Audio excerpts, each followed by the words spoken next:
Horace, Latin and full Quintus Horatius Flaccus, born December 65 BC, Venusia, Italy, died November 27, 8th BC, Rome, outstanding Latin lyric poet and satirist under the Emperor Augustus.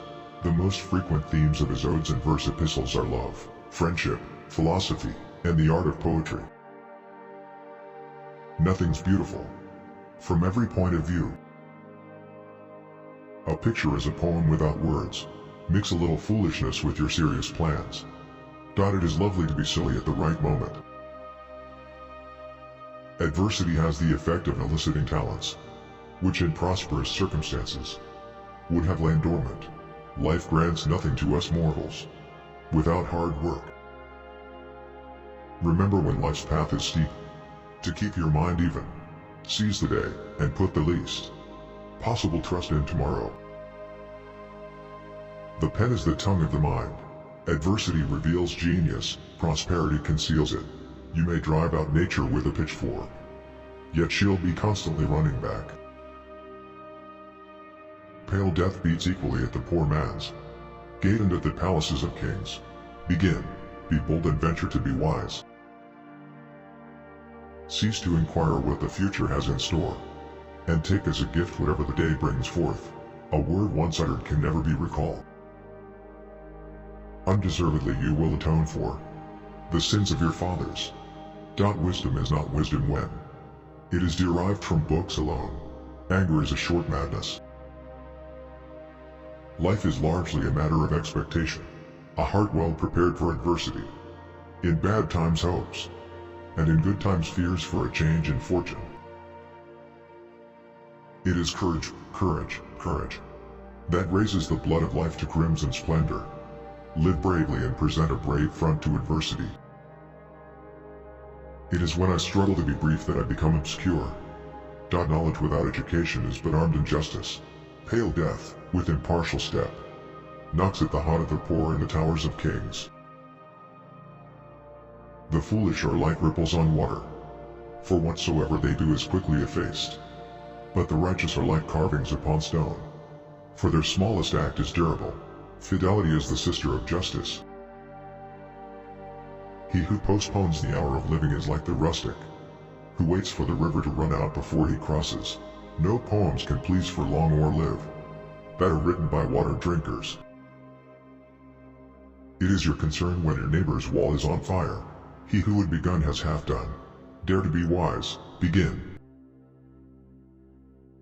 The lofty pine is oftenest shaken by the winds. High towers fall with a heavier crash, and the lightning strikes the highest mountain. In adversity remember to keep an even mind. It is the false shame of fools to try to conceal wounds that have not healed. Your own safety is at stake when your neighbor's wall is ablaze. Great effort is required to arrest decay and restore vigor. One must exercise proper deliberation, plan carefully before making a move, and be alert in guarding against relapse following a renaissance. One wanders to the left, another to the right. Both are equally in error, but are seduced by different delusions. Choose a subject equal to your abilities. Think carefully what your shoulders may refuse, and what they are capable of bearing.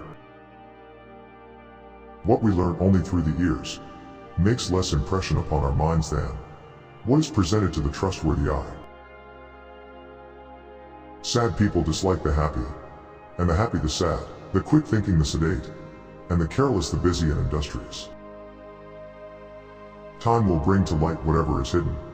It will cover up and conceal what is now shining in splendor.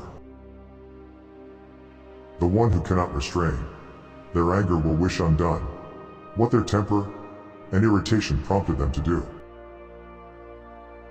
It is no great art to say something briefly when, like Tacitus, one has something to say.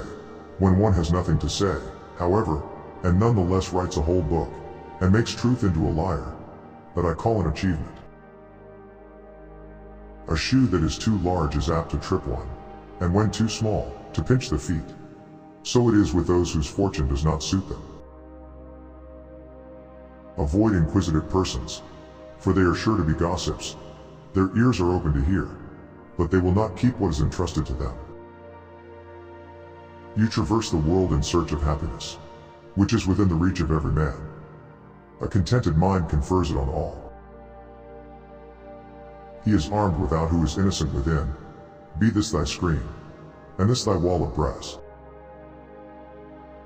We rarely find anyone who can say he has lived a happy life, and who, content with his life, can retire from the world like a satisfied guest.